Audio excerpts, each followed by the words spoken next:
Acompáñame a continuar leyendo Los crímenes de la calle Morgue de Edgar Allan Poe. Por la manera en que alguien logra una baza pondera, si quien la ganó podrá hacer otra del mismo palo. Descubre cuando alguien alardea por su forma de lanzar las cartas a la mesa. Una palabra dicha por descuido o sin advertirlo, dejar caer o voltear por accidente una carta, y la reacción que esto produce, ya sea apuración por ocultarla de la vista de los demás o bien indiferencia. La cuenta de las bazas, tomando en consideración el orden en que fueron dispuestas, vergüenza, vacilación, avidez o inquietud, todo ofrece, a su percepción en apariencia intuitiva, indicios de la verdadera situación de la contienda. Para cuando se han jugado las primeras 2 o 3 rondas, él ya tiene plena conciencia del contenido de cada mano, y a partir de ese momento, juega sus cartas con tanta determinación como si el resto de los jugadores tuviera sus cartas abiertas. Este poder de análisis no debe tomarse por simple ingenio, pues si bien la persona analítica es por fuerza ingeniosa, el ingenioso suele ser notablemente incapaz de hacer uso del análisis. La habilidad de asociar y elaborar inferencias lógicas por la cual suele manifestarse el ingenio, y que los frenólogos, en mi opinión de manera errónea, atribuyen a un órgano particular pensando que constituye una facultad primitiva. Se ha visto con tanta frecuencia en individuos cuyo intelecto linda en otros aspectos en el idiotismo, que este hecho ha atraído la atención general de los estudiosos de la moral. Con todo, hay entre el ingenio y la capacidad de análisis una brecha mucho mayor que la que existe entre la fantasía y la imaginación. Si bien ambas son de un carácter estrictamente análogo, de hecho, se puede comprobar que quien posee ingenio tiende siempre a la fantasía, pero quien es en verdad imaginativo nunca es otra cosa que analítico. Sirva para el lector el siguiente relato a manera de comentario de las ideas hasta aquí propuestas. Durante mi estancia en París, la primavera y parte del verano de 18, trabé conocimiento con un tal Monsieur, sí, Auguste Dupin. Descendía este joven caballero de una de las mejores familias, de hecho de gran abolengo, pero una serie de acontecimientos adversos lo habían reducido a un estado tal de miseria que la energía de su carácter acabó por sucumbir ante la adversidad, al punto que dejó de preocuparse por mostrarse al mundo o por recuperar su fortuna. Gracias a la consideración de sus acreedores, conservaba la posesión de solo una ínfima porción de su antiguo patrimonio, y, con los ingresos obtenidos de éste, se las arreglaba para cubrir, mediante una estricta economía, sus necesidades inmediatas, sin distraerse en cosas superfluas. El único lujo que se permitía eran los libros, que en París se obtienen con mucha facilidad. Nuestro primer encuentro tuvo lugar en una oscura librería de la calle Montmartre, donde la casualidad de estar ambos en busca del mismo libro, un volumen muy raro y en extremo valioso, nos llevó a iniciar una relación estrecha. Comenzamos a frecuentarnos con regularidad. Empecé a interesarme mucho por la historia de su familia, que él detallaba con ese desenfado con que los franceses se complacen tanto cuando el tema de conversación es uno mismo. Me sorprendía asimismo la vastedad de sus lecturas, pero lo que más inclinaba mi ánimo hacia él era la vívida frescura y el indomable fervor de su imaginación.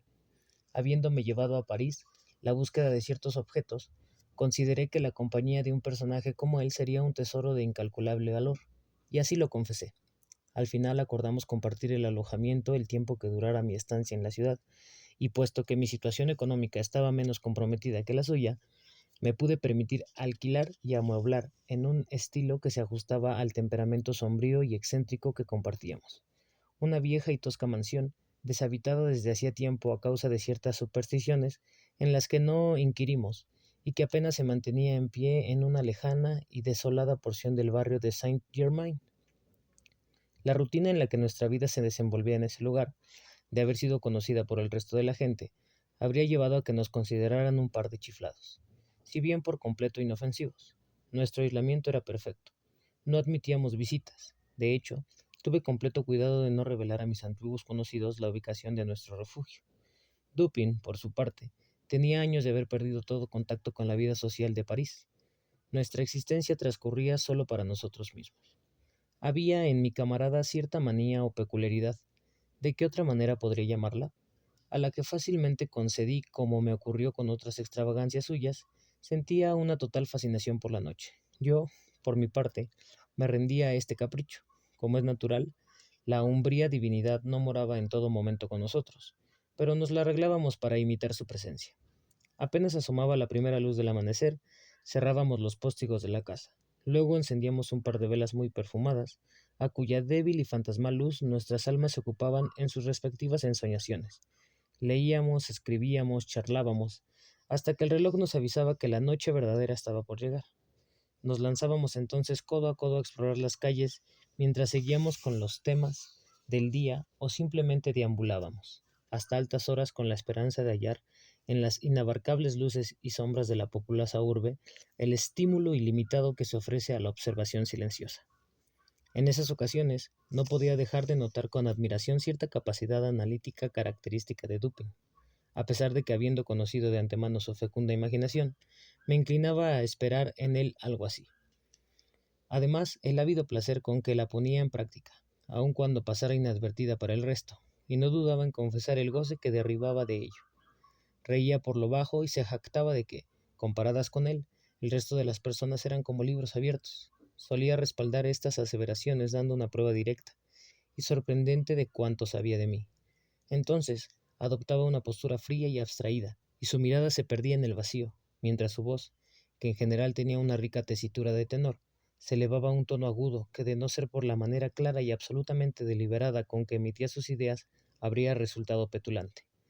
Cuando lo veía sumirse en ese estado, venía a mi memoria la vieja teoría filosófica del alma bipartita, y me divertía imaginando que en Dupin coexistían dos personas, un Dupin creativo y otro resolutivo. Por lo dicho, hasta aquí, no quisiera dar la idea de que describo algún misterio o elaboro la trama de una novela. Lo que describo de este francés era en realidad producto de una inteligencia apasionada, o quizá febril. Tal vez la siguiente anécdota ilustre mejor qué clase de afirmaciones solía externar en aquellos trances.